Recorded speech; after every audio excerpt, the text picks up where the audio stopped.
Parashat Behar. Behar.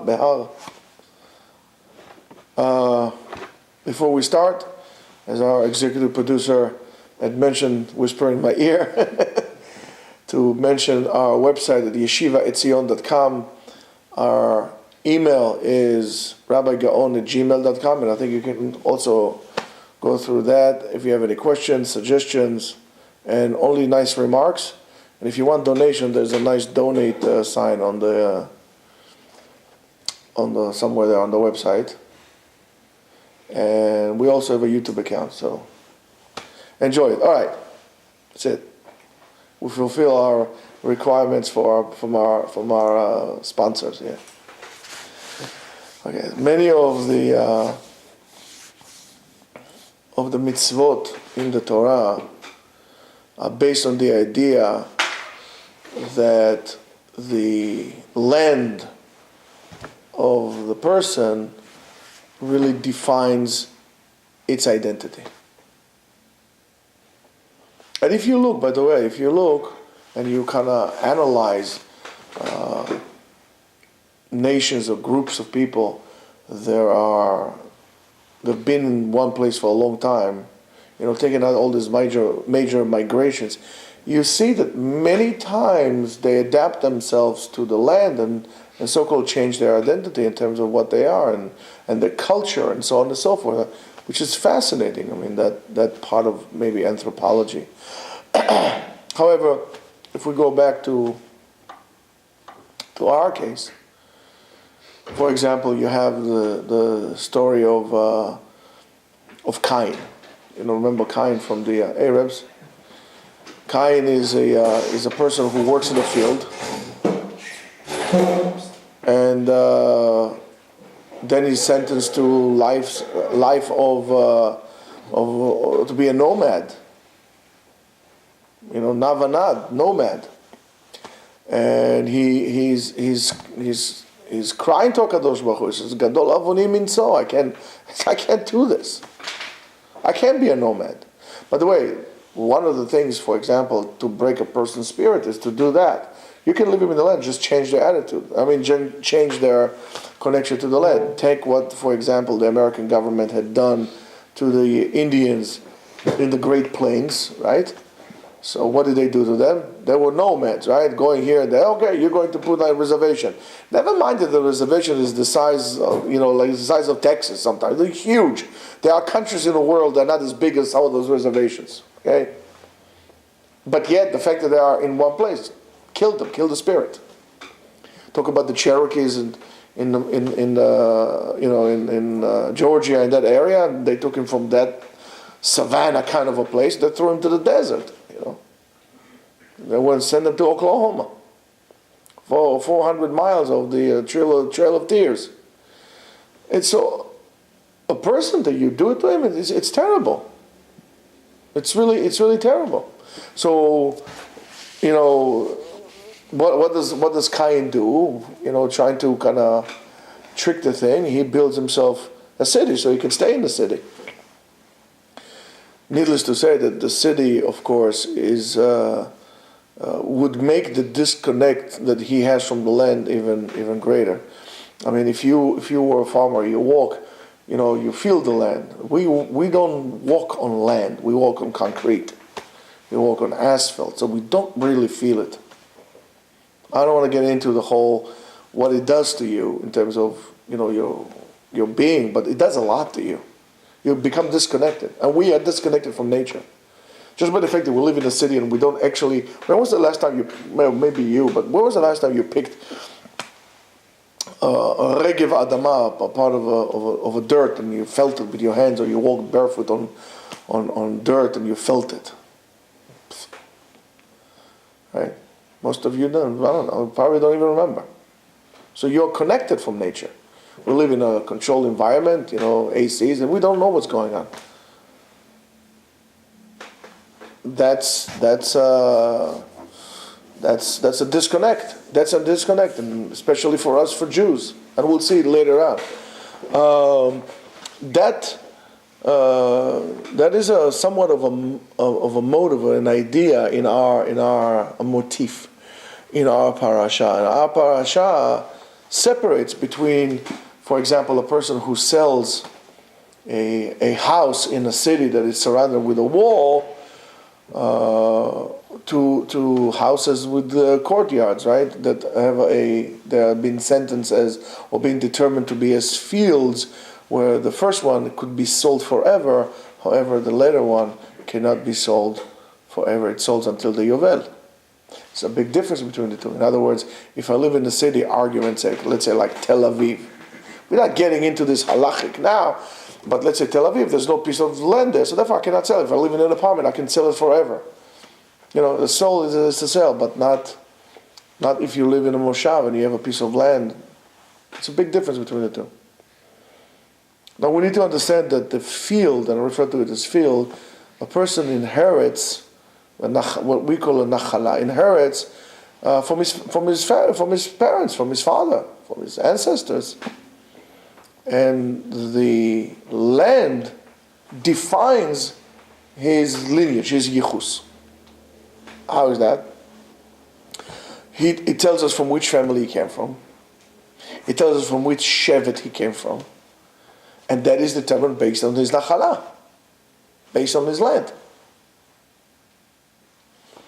For example, when we have the daughters of Tzlov that they want to make sure that their father's property or land or estate is not going to be gone forever, and in terms of that their father will also have a chelek in Eretz Israel, right? So HaKadosh Baruch Hu says, yeah, fine, not a problem, we'll do that. It was important to them, even though he died in the desert, it was important to them that the memory of their father, that he will have a part in Eretz Israel as well.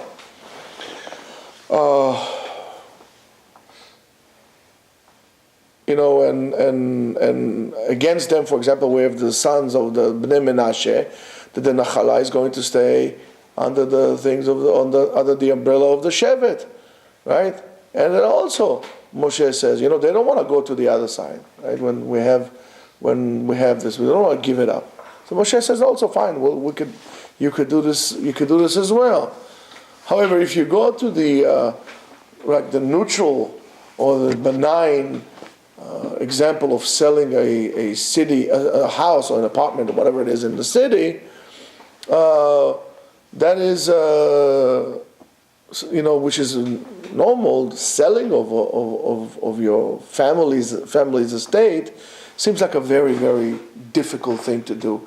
And it says, "V'chi yimoch achicha u'machar me'achozato." Yimoch it means crushed. So when your brother, your fellow Jew, is crushed financially, and he can't do anything else besides selling that, that's what we are talking about. A person would not sell his nachala until he's crushed. So in Parashat Behar, we start, of course, the mitzvah of talking about of Shemitah and Yovel. Yovel is the Jubilee year. Shemitah is the sabbatical that we take over the land every 7 years, and so on. And it says if a person sold his nachala, right, it comes back in the Jubilee year. It comes back to him. So therefore, it's basically more like a long-term lease than a final sale. So it's 1 in 50 years. And of course, it's understood because a person cannot, which is very important, a person cannot give up forever on his identity. Now, I want you to pay attention to what I'm saying to you, because I'm saying it. No, I want you to pay attention very closely to what I'm saying, because that makes, in today's day and age, it makes a very big, or it clarifies a lot when we're talking about giving parts of the land of Israel away. I do believe, besides the political agendas of this party, of this branch of the people there, you would see that those who are willing to give up on the land of Israel easier are those who don't associate themselves with the Jewish identity.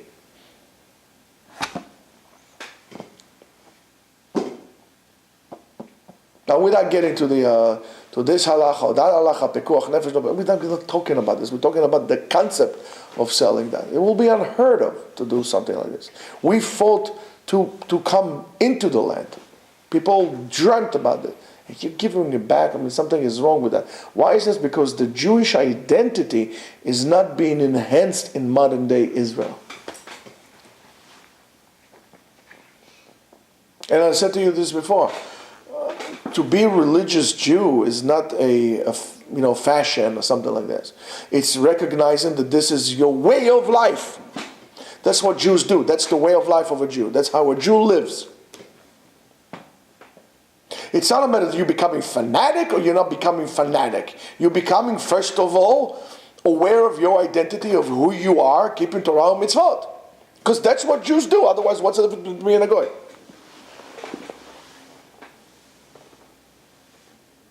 Okay? It's very important. We're being, because we never think about this, because we read this newspaper and that newspaper and this blog and watch this TV and, all this venom and garbage and rot, does wonders to our identity.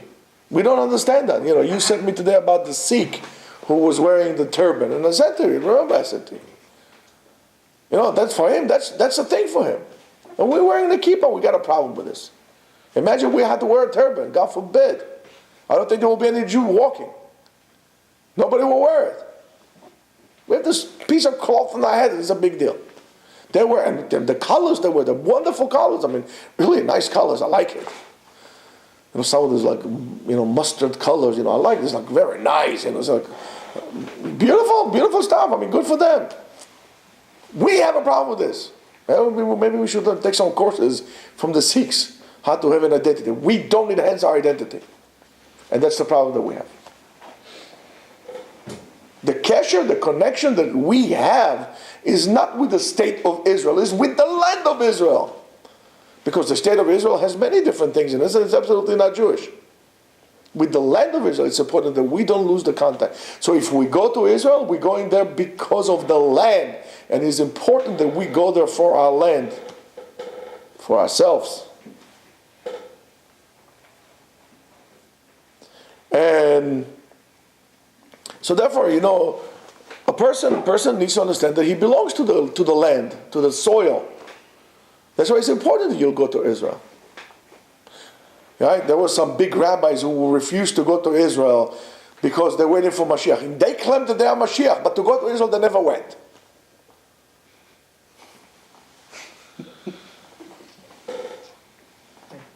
Right? It's terrible. It's hypocrisy.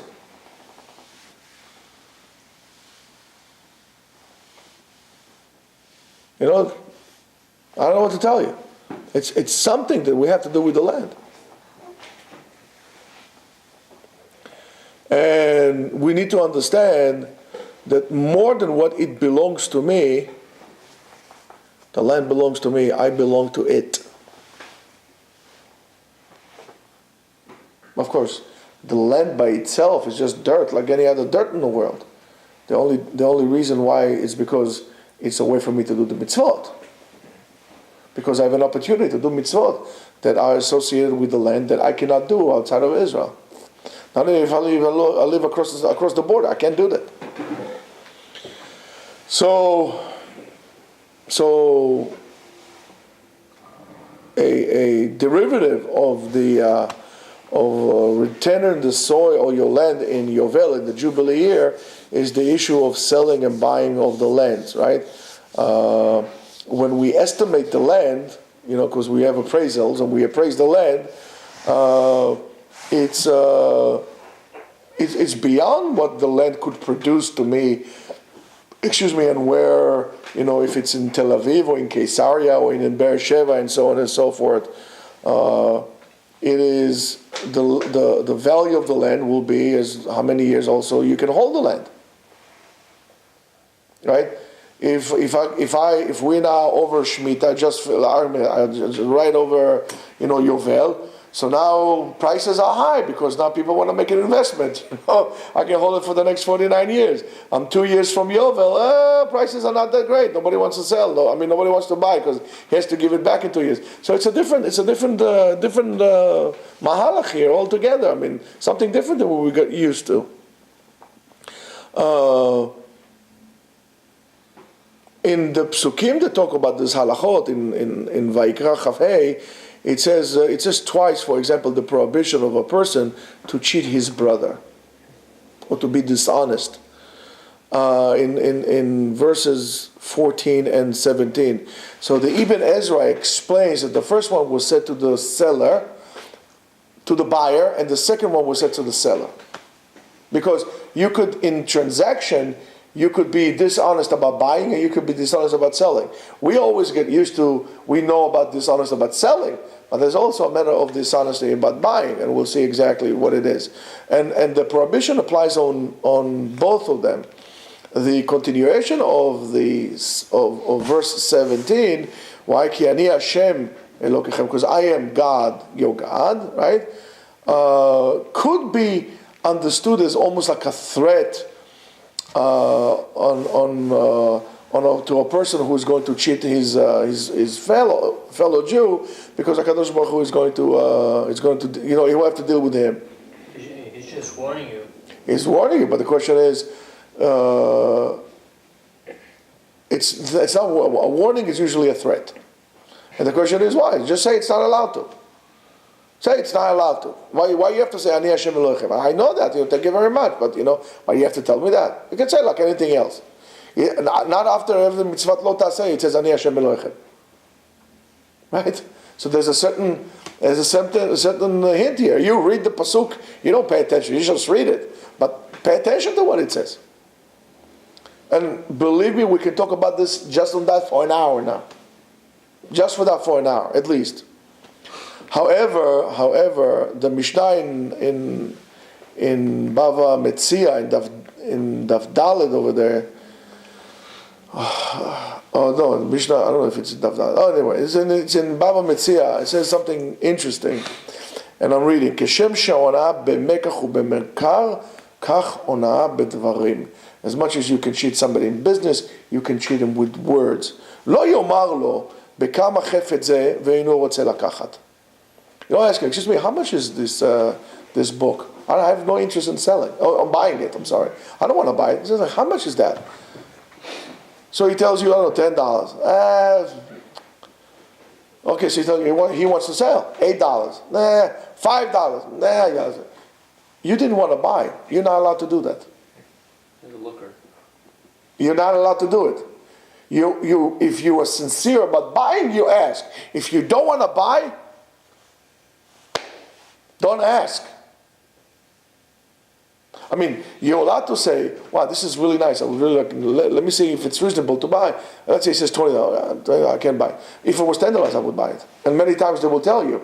And in Israel and in that part of the world, the sellers are they're very stark. They're they will tell you, okay, fine. It's too much money? Fine. How much do you want to pay for this? How much do you want to pay for it? And now, they're going to expose your bluff. You say, okay, I can pay you $5. So fine. And they said, no, I don't want to. You're not allowed to do that. That's called ona'at dvarim. What's the punishment for that? Ani Hashem Elohechem. That's it? That's it. More than enough. Believe me, more than enough. So therefore, the Mishnah continues and says, Rabotai, pay attention. The Mishnah continues and says, Imaya Baal Tshuva, lo yomar lo zechor ma'asecha rishonim. Right? If a person is a Baal Tshuva, his friend should not come to him. So, remember you used to eat shrimp, man? You ate that shrimp, Bela Mishpachat Bal'anim, right? You can't say that. You can't say that. You should not ask about Tshuva. So tell me, when you were, not keeping kosher, how was it to really eat that lobster tail or that, pork chops, whatever it is, whatever, right? How was it? Or what made you come back b'tshuva? What is your business?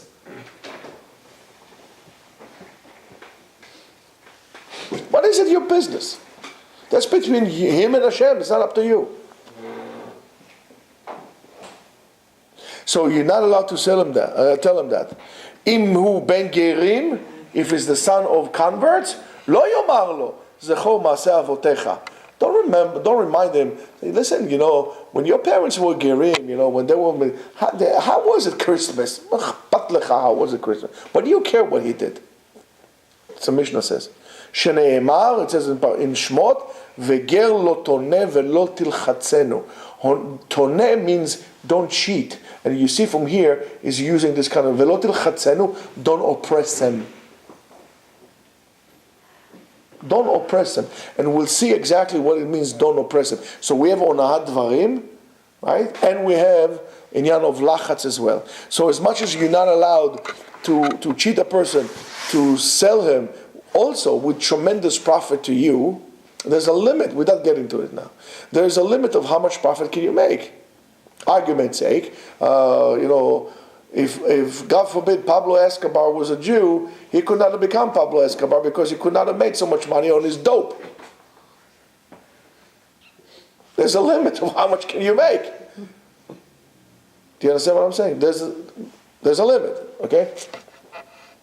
Or you're not allowed to buy from him and causing him a tremendous loss. He's right now dying for the money. He has to have some money. Argument, let's say he has a car that it's worth, let's say, $25,000, okay? The car is worth $25,000. He bought it for $40,000, it's worth $25,000. But right now he's dying for $10,000. He has to have $10,000. You can't do that? You can't do that. Well, it's a quick sale. That's not a quick sale. That's called garbage. That's not a quick sale. You're not allowed to do that. You're oppressing, you're taking advantage of him. You're not allowed to do this, right? So there's what is called onad dvarim. What is onad dvarim? So the Mishnah starts with the din that it's still directly associated with mekach mimkar, with business transaction, right? So for example, when a person asks his friend what is the price of a certain object without wanting to buy it, that's what we said before, it's onat dvarim. And from there, all of a sudden, the Mishnah takes us to something else that you're not allowed to mention a person, his problematic, his juvenile years. In other words, listen, when you were a kid, you went to juvie over there, how was it?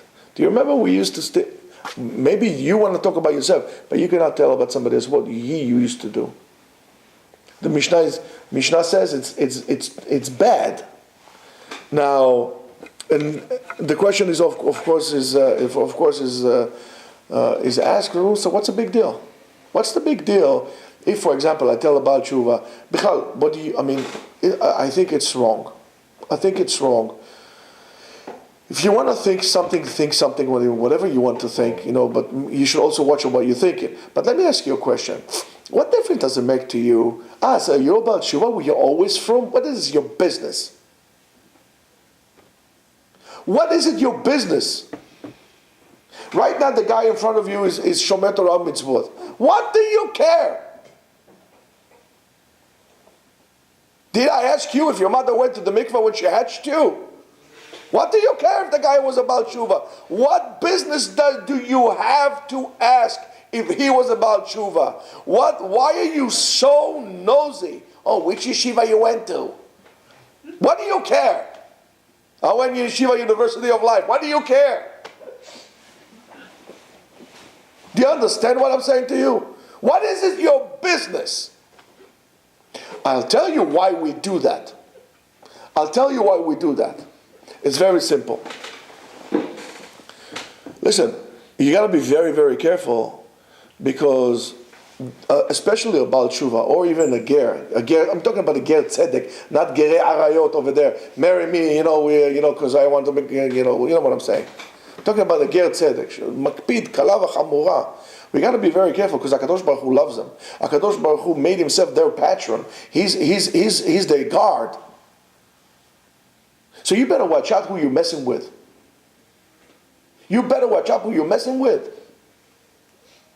He regretted everything he did in his life. He, as they say, saw the light, and he chose that. You were born into it. If you were born like this, and you're looking to get out of this every single moment. He was out there and he came here. Why are you reminding him what he did? What is it your business? And what does it have to do, of course, with Parashat, with Honah, with being dishonest, and what it has to do with the Parashat altogether? So it's very interesting. The Al-Sheikh, we're talking about Tzfat. Where's Alon? Alon is upstate. We're talking about Al-Sheikh. The Al-Sheikh explains, and he says, and really, if you look at it, I think kind of weaves itself together with what we said previously in our so-called introduction. As much as you're not allowed to oppress or to cheat a person when he's in great need. In other words, you can't lowball him, as they say. He needs the money. So you have to tell him, listen, your car is worth how much your car is worth? $25,000. I cannot pay you $25,000. I can only pay you $15,000. But you should know your car is worth $25,000. Go to somebody else who's willing to buy it. So you can't lie about the value. You cannot lie about the value. Absolutely not. I know a guy in 47th Street, and they caught him, and eventually he had to close his business. He was selling solitaires like he was popcorn. Like popcorn. But the guy was greedy. And he was caught on, eyewitness news, like this. They come like this. They bought a ring like a few weeks, whatever. They bought a ring with the receipt that he wrote, like this. So the lady changes her hair. She puts a shaitel on, and she goes like this. And she showed him the ring. He says, it's a garbage ring, like really crushing the price that you see, there's an imperfection here, this and this and that. She was telling him, but no, it's impossible. He said, no, but that. He says, listen, I bought it from you. By the way, here's the camera. He closed business. You can't do those things. You can't do those things. So, in other words, you're not supposed to make a lot of money over his back because he's in great need. And of course, we'll see that it really has to do with emunah. It all has to do with emunah. And it has to do with Ani Hashem Elohechem. And you'll see why. So, in other words, as much as you're not allowed to cheat people like that in that manner, right? You're not allowed to use or take advantage of the weakness of a person by saying that his situation, that right now he's in tough situation, most likely stems from his chataim and what his sins that he did in the past. Right? Sometimes Baal Tshuva suffers, it's hard for him, right? So instead of encouraging him and supporting him and lifting it up, we says, don't worry, it's because probably what you did before, it's a kapara for you, don't worry. You can't do that things. And the same thing when you're coming to buy something, and that's why I say, ki mochachicha, when your brother is being crushed, right? So you say, for example, right, if you reach a level that you have to sell your nachala, that you have to sell your estates, probably because you weren't so kosher, probably because you were chataim, you did a lot of sins. Why did Zakadosh Baruch Hu roll such a wonderful mitzvah for me? Why did HaKadosh Baruch Hu roll this whole thing that I will buy your prime real estate? Because I need tzaddik, because I'm righteous, and you the sinner, and because you are a sinner, I'm going to oppress you. That is arrogance. That is sitting on top of your brother's head and being an arrogant person, using his economic weakness and also take advantage, for example, of his social religious stature. Why? Because if his father was a big gadol, Rishon LeZion, Acharon LeBat Yam, I don't know, whatever it is, right? Last one to Babylon. If he was a big guy with a big name, right? You would run after him. You would praise him. You would kiss his feet. You were worse than a hyena. But because this guy is a Baal Tshuva, so you don't look at him. You treat him like garbage. I mean, after all, you went to the yeshiva, this chashuv yeshiva. What does the guy know? What does the guy know? He did what you would never do in your life. You would not be willing to throw your whole life behind you for a Kadosh Baruch Hu. He did. And you are arrogant enough to oppress him? To remind him? And you tell me that you have a God in your life? If that's the case, I think we should have a talk outside, as they say. I think you got it all wrong. When a Baal Tshuva walks into the shul, I think we should stand up for him. Not when a son of a big rabbi walks in, we all had to say, why? Because we all want to rub into glory. Ha, ha. We got it all wrong. So as we said before, a person that sells his nachala is giving up his identity. And a person cannot do so lechatchila. To begin with, a person would not give up his identity. And it's a very humiliating experience. Very humiliating experience. To sell your house that you had from family for years, for generations, to go into out there, to be like a vagabond, to be a hobo. That's a very humiliating thing. I know all the real estate guys don't like that, but hey guys, it's too bad. And so is also. It's a very humiliating thing. About Tshuva, even more so the sons of Gerim, are people that their identity is very vulnerable. Very vulnerable.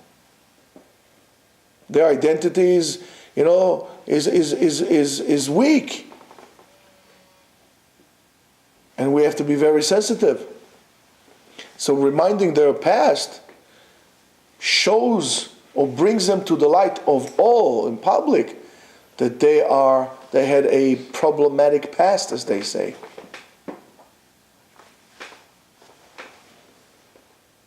Imagine, for example, what a humiliating experience is.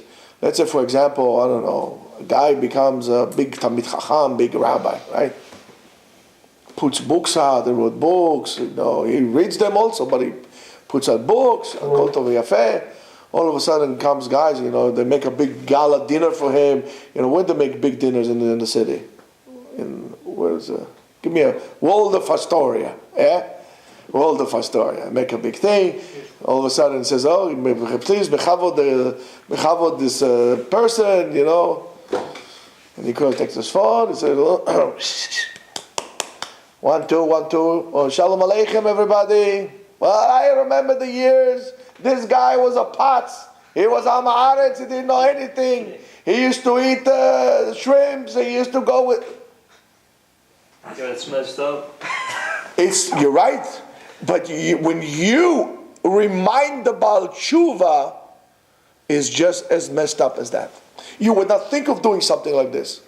You would say, yeah, but again, this guy's out of his mind. Yeah, but he's humiliating the person in front of millions of people.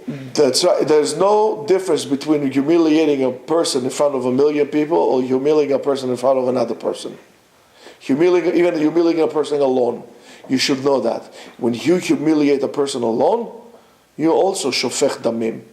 Does it make a difference if you spilled his blood in front of a million people? You spill the blood alone. You spilled his blood. His identity is very fragile, and you crushed it now. The lack of acceptance on our behalf to accept Baal Tshuva as people superior to us is an indication of how weak of a society we are. We sometimes I feel being intimidated with those Baalei Tshuva who are very strong. Again, why? Because they were willing to throw their lives behind and we are not. If HaKadosh Baruch Hu will ask us, throw your life behind, you won't. If Mashiach comes now, he says, guys, everybody pack your suitcases, 1 suitcase per person. We're going. What do you mean? What with the houses? 1 suitcase, leave the house. Habibi, lechata, go, ani etekem b'acharecha. I'll come right after you, don't worry. Go. Hashem yivarech lecha, derech lecha, zayin gesund, bon voyage. I'm not going. Well, that's what it is. That's what it is. And a ger, for example, a ger is a person that doesn't have a nachala, doesn't have an estate. Since he doesn't have a yichus, a direct yichus, that's why we're talking today, a direct yichus to the shvatim, right? So that constantly puts the ger in a very unique yet a very weak situation, constantly all the time. He can bargain. He has no leverage of anything, economic or social. He's always in the bottom of the barrel, as they say. So what's common to all those isurei hona'ah that we are talking about is the prohibition to take advantage of the weakness of the person, and by doing so weakening him even more. You can make money. You could be a millionaire. You don't have to share your wealth. Give tzedakah whatever you need to give tzedakah. You don't need to share your wealth. But you're not allowed to make people weaker. And another person that his identity is very blemished and very fragile is the slave, right? Because unfortunately he had to sell his whole entire land because he doesn't have anything, right? And of course, we're talking about a tremendous thing. It's a tremendous disconnect between the man and his identity, between the man, the land, and his inheritance. He's complete disconnect, right? And a slave doesn't have a nachala of his own, right? He works for the masters in the master's field, and in the Yovel, all the lands are coming back to the original owners, right? And also the slaves are going free. All the slaves go free. Again, we're talking about slaves of the time. Today, thank God, there's no slaves, right? And everything comes back to the family as it was at the time of Yeshua, the division. In other words, and think what it does to you, because you know that somewhere along the line you have a piece of land. You're not homeless. Being like this, no Jew will ever be homeless. Everybody knows he has a piece of land.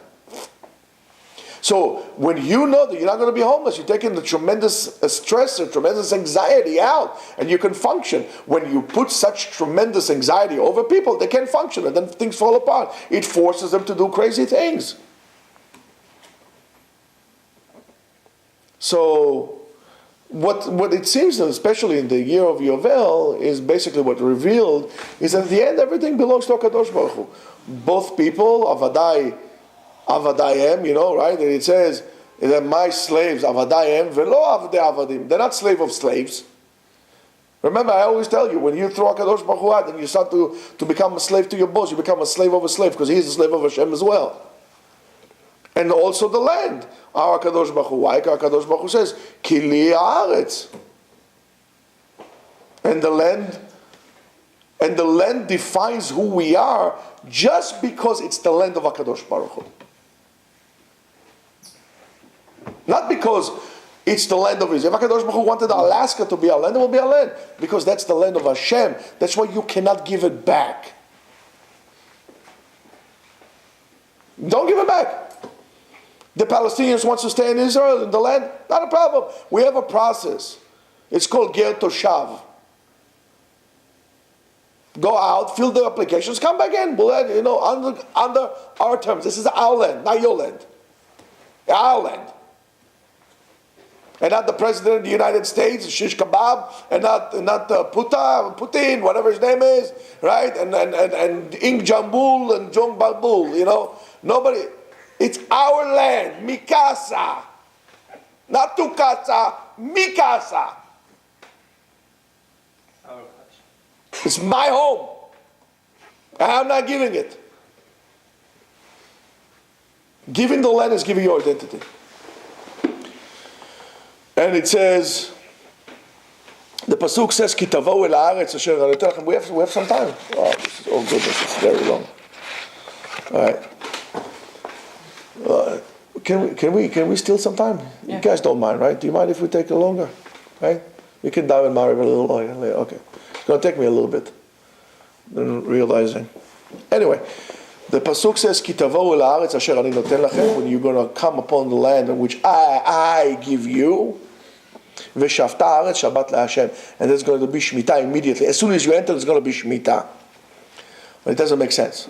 It really doesn't make sense. Does it make sense to you that after, as soon as they come in, they can't plant anything? Let them sit, first of all. Fine, I don't have a problem with Shemitah. But guess what? Let's count 6 years. Count 6 years. And then we're going to do Shemitah. Why as soon as we're coming in, we have to, we just got in. Shemitah. It doesn't make sense. And it says, "Ki tavohu el haaretz v'shavta haaretz." In other words, immediately. The idea is, according to Rashi, Shabbat leHashem. LeHashem? Leshem Hashem. For the sake of God. What does it mean? As it says in Shabbat Bereshit, right?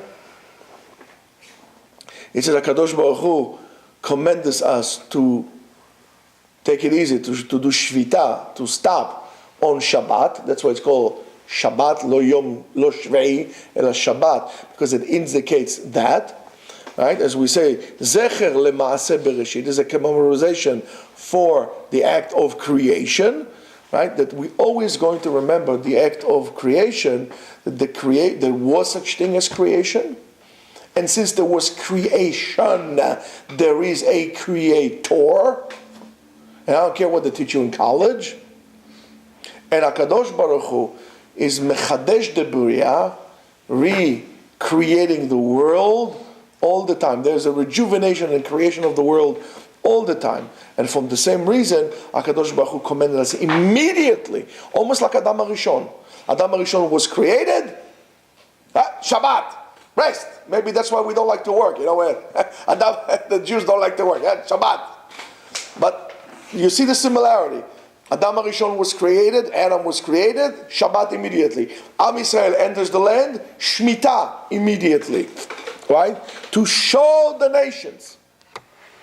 To show the nations. That HaKadosh Baruch Hu is El Patron. He is the master of the land. He is the owner. How is that possible? He is Mechadesh Betuvo Maaseh Bereshit. Every single day is Mechadesh Maaseh Bereshit. How? As soon as we enter the land, we do Shemitah, right? And we see that HaKadosh Baruch Hu is the master of the land, right? How? How they going to eat? HaKadosh Baruch Hu would provide it to you. HaKadosh Baruch Hu provided to him, right? And that's what it says, that's what Rashi says on the word Bereshit. Uma patach tam Bereshit. Why did he open in Bereshit? As it says in Tehillim, Kuf Yud, Tet. Aleph. Koach ma'asav igid le'amo. He told his strength or his ability to his nations, latet lahem nachlat goyim, to give them the inheritance of the nations. She'im yomru umot ha'olam liYisrael, if the nations of the world will tell the Jews, you are a bunch of thieves, you are occupiers, you conquered the lands of the 7 nations. This is them, no, Motek Sheli, no. Kol haaretz shel HaKadosh Baruch Hu, the whole land is HaKadosh Baruch Hu. Hu bera'ah, he created it. Unatna yashar be'einav, he saw it fit in his eyes to give it to us. Birtzono netana lanu, with his will he gave it to us. We did not conquer it. So the Shemitah, keeping Shemitah immediately in the land, emphasizes this concept in ubertzono netala mehem v'netana lanu, and in his will he took it from them and he gave it to us. Ki li Hashem haaretz, I'm Hashem, it's to me. And by the way, this is the conversation to generations of the generation, le'olam va'ed. It's always, they always want the piece of the land. And we always need to remember who is the master of the land. Rabbeinu Bachya says, "Lekach tzivta Torah mitzvah zu." In other words, that's why the Torah was commanded as the mitzvah of Shemitah, שיהיו כל מיני הממשלה והאדונות שבתחתונים בטלים בעבודת הארץ. Everybody, all the masters, all the owners, everybody's going to sit back and they're going to learn Torah during this year. Nobody is working. Why? כדי שיתבונן האדם בליבו. That a person should look and contemplate the whole entire year in himself. כי אין עיקר האדונות והממשלה. To be a big shot, to be a big chief, a chief rabbi, a prime minister, it's meaningless. Why? אלא לאדון ברוך הוא. עיקר האדונות והממשלה is to הקדוש ברוך הוא. הקדוש ברוך הוא is the chief. So what am I chasing after the rainbow? And it says, it's to remind us, שזה לא שלי, it's not mine. It says in the parasha, וכי תאמרו, מה נאכל בשנה השביעית? What are we going to eat in this 7th year? הלא נזרע ולא נאסוף את תבואתנו? We're not going to plant and we're not going to harvest. וציוויתי את ברכתי לכם. And I would commend my bracha to you. So you see from here, that's what I keep telling you all the time. It's not how much money you make, it's how much bracha there is in your money. It's the bracha, Rabotai. And in order to receive the bracha, you have to be the proper vessel to hold the bracha. And what are you doing to become a better vessel? So then to continue, it says, בשנה השישית, I'm going to do this בשנה השישית, ועשה את התבואה ל3 השנים, it's going to be תבואה for 3 years, וזרעתם את השנה השמינית, ואכלתם מן התבואה הישן עד השנה התשיעית. In other words, until the 9th year, you're not going to do it. Why? Well, I'm going to eat on the 9th year. On the 7th year, 6th year, I'm going to have enough. For the 7th year, for the 8th year, and then for the 9th year, then I'm going to eat it. And by the way, these are the only places in the Torah itself that there is the Torah talks like in a question and answer. You know, the Torah never does that. You know, what are we going to eat? Okay, I'm going to give you this. And if you're going to do this, I will give you that. It's the only time in the Torah, and we have to really learn a lot on the ruchniyut part of this parasha and what really it embodies. So the Noam Elimelech, you know Noam Elimelech? The Noam Elimelech brings in the name of his brother of Zusha. Yafeh meod. Hey, very good. Rav Zusha, Pirush on the Psukim, he says, Reshit, you know, at the beginning he explains, שהיות שהתורה מאוד חסכונית במילים.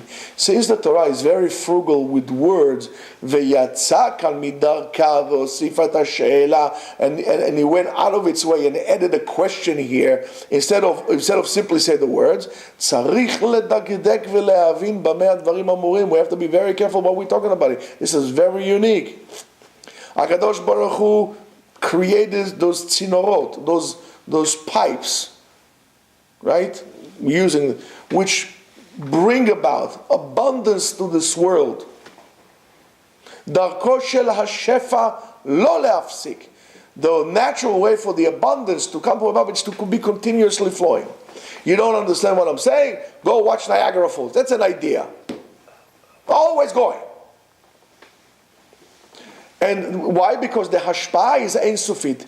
Since the Kadosh Baruch Hu is Ein Sof, the hashpah that comes from here, it's endless. It's always coming, always coming, always coming.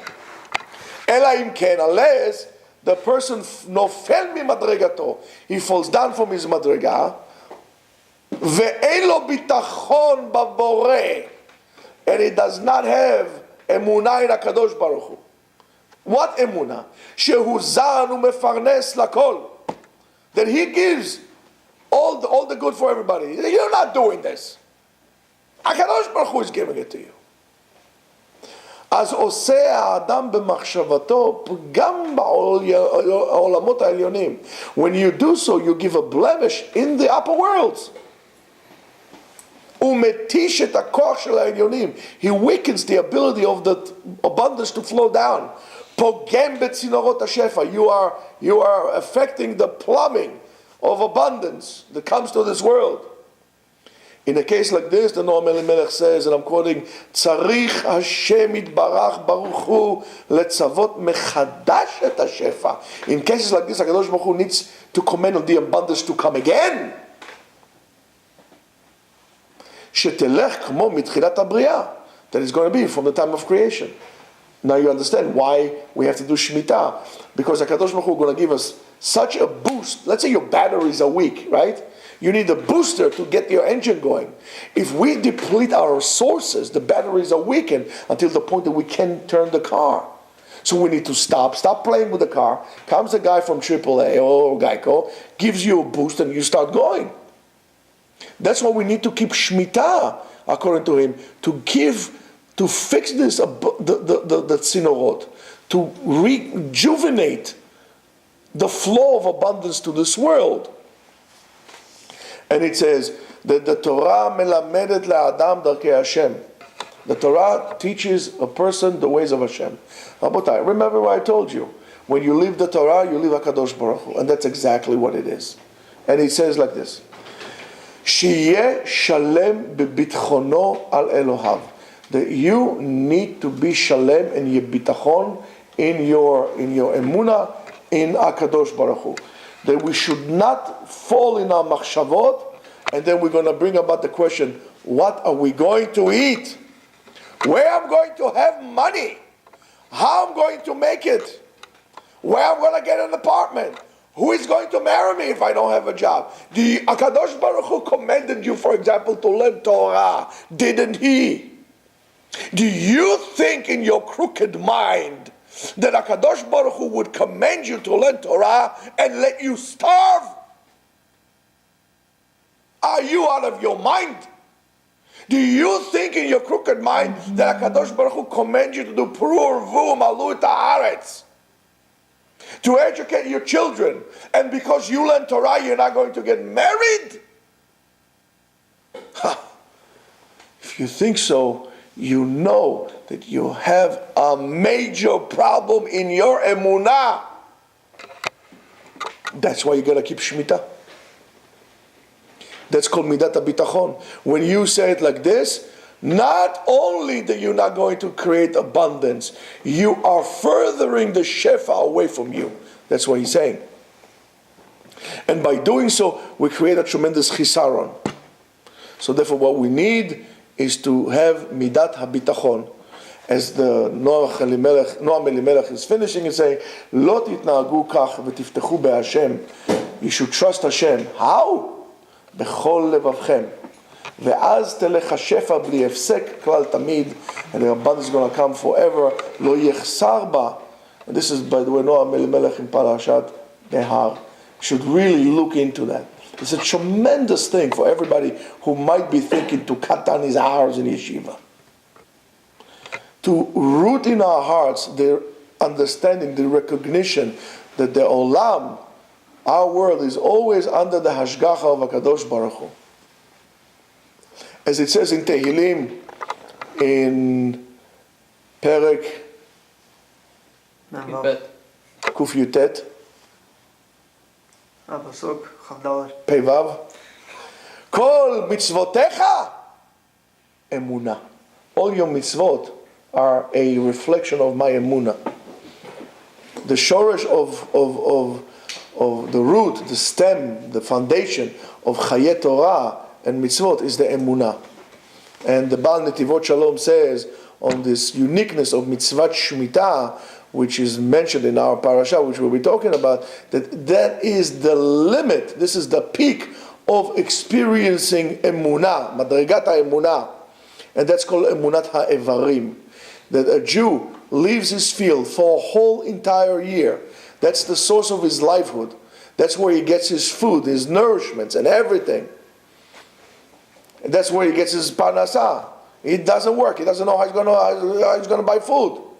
However, he does so from clear emunah that he's boteach in the Kadosh Baruch Hu, that Kadosh Baruch Hu would mekayem his avtacha, as he said.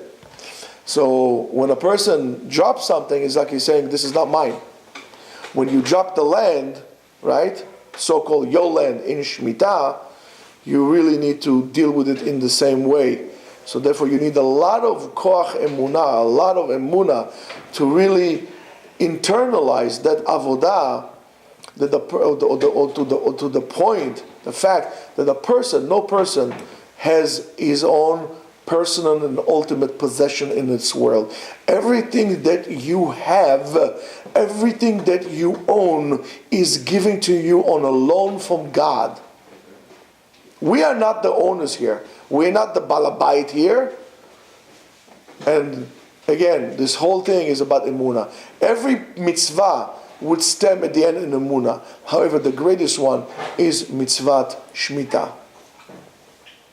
For us in Chutz La'aretz, who lives outside of Israel, and cannot participate in mitzvot hatluyot ba'aretz, and especially in mitzvat shmita, the way we could do so is to dedicate our time to learn Torah. Don't ever say, how would I get married? How would I buy a house? How would I get this? That's not a question that a ben Torah, that a religious Jew should ask. Why? Ki ani Hashem Elohechem. HaKadosh Baruch Hu will take care of all you need. Of everything that you need. All you need to do is simply believe in Hashem. Shabbat Shalom.